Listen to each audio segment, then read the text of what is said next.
আসসালামু আলাইকুম ভিউয়ার্স, আজকে আমরা আসছি একদম যমুনা নদীর পাড়ে পশ্চিমবঙ্গে দৈবজ্ঞাতি গ্রামে। এখানে বিশাল একটা হাট হইতো, বেলটিয়ার হাট এলাকা।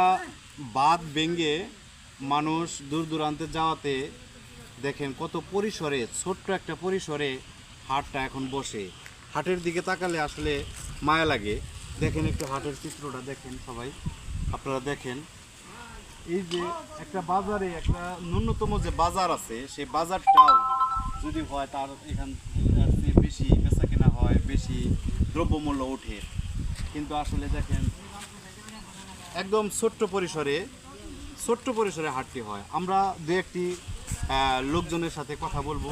দেখেন হাটটার অবস্থা কেন এরকম হইলো। কাকা আসসালামু আলাইকুম। কাকা একটু কথা বলেন, এই হাটটা কেন এত ছোট্ট পরিসরে আসলো?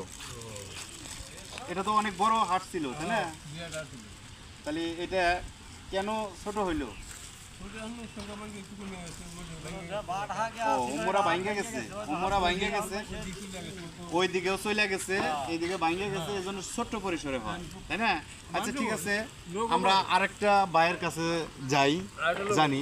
আসসালামু আলাইকুম। আপনি তো অনেক মাল সামানা নিয়ে পড়ছেন, কিন্তু ঘটনা হলো যে মানুষজনই তো নাই, কেমন হবে?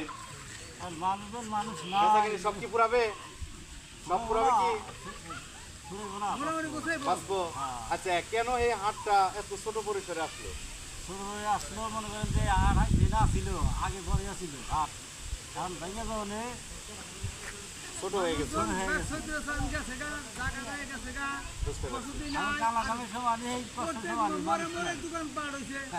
ধন্যবাদ আপনাকে। আমরা আর একটা মুরব্বীর কাছ থেকে আমরা একটু ছোট্ট পরিসরে জানবো। আসসালামু আলাইকুম।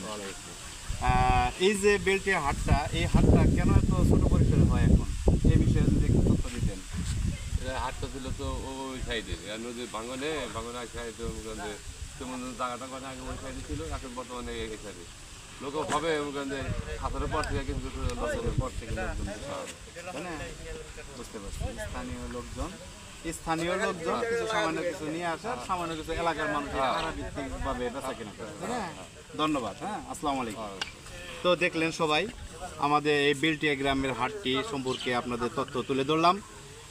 পরবর্তীতে আপনাদের নতুন ভিডিও আমরা নিয়ে আসব, এরকম কিছু তথ্যমূলক আপনাদের দেওয়ার চেষ্টা করব।